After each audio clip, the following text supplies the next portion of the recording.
চরের প্রায় ৩০০ একর জমি ব্যক্তি মালিকানায় দেওয়ার প্রক্রিয়া শুরু হয়েছে ভোলার তজুমদ্দিন উপজেলার চাচড়া ইউনিয়নে।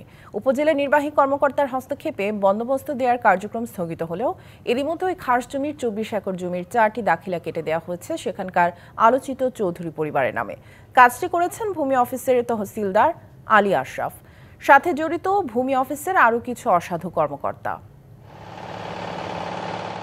মেঘনার গর্ভে বিলীন হওয়া তজুমদ্দিন উপজেলার চাচড়া ইউনিয়নের পাতার চরের প্রায় ৩০০ একর জমি ২০১১ সালের দিকে পুনরায় জেগে ওঠে। এরপরই চরের পুরো জমি দখল নিতে মরিয়া হয়ে ওঠে পাশের উপজেলা মনপুরার প্রভাবশালী চৌধুরী পরিবার।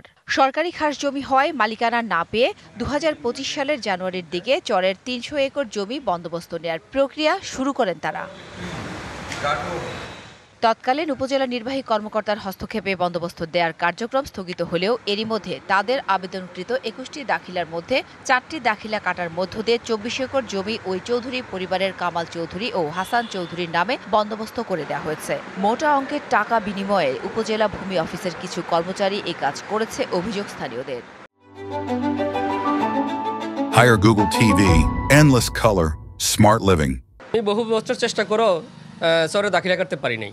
চৌধুরী কিভাবে তহসিলদার সাহেব দাখিলা কেটে দিয়েছে আমার বোধগম্য নয়। কিন্তু চৌধুরী পরিবার মোটা অঙ্কের নিশ্চয়ই মোটা অঙ্কের টাকা দিয়েছে, তার কারণে তাদেরকে দাখিলা দিয়েছে, খাজনা নিয়েছে তাদের কাছ থেকে। সরকারি যদি কোনো বন্দোবস্ত না হয় তাহলে দাখিলা করতে পারে না। এই কাজে সহায়তা করেন চাচড়া ইউনিয়নের ভূমি অফিসের তহসিলদার আলী আশরাফ।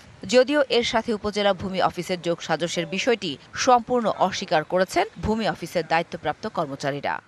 না, আমি ওই ব্যাপারে কিছুই জানি না। পাতার স্তরের বিষয়টা আমার না, এটা হচ্ছে চাচড়া ইউনিয়নের চাচড়ার তহসিলদারের দায়িত্ব। আমি তো চাচড়া ইউনিয়নে চাকরি করি না।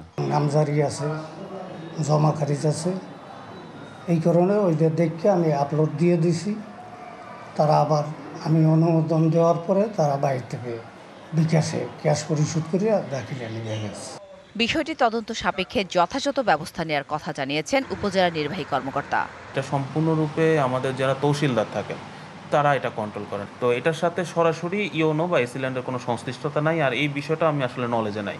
তবে যদি উনি স্থগিত দাখিলা কেটে থাকেন, ডেফিনেটলি ওনার বিরুদ্ধে ব্যবস্থা হবে, এই বিষয়ে কোনো ছাড় হবে না। জানা গেছে তহসিলদার আলী আশরাফ ব্যাপক অনিয়ম দুর্নীতির সাথে জড়িত থাকার অভিযোগের শাস্তি স্বরূপ ৬ মাস পূর্বে পটুয়াখালী থেকে তাকে ভোলার তজুমদ্দিনে বদলি করা হয়। TBC news desk.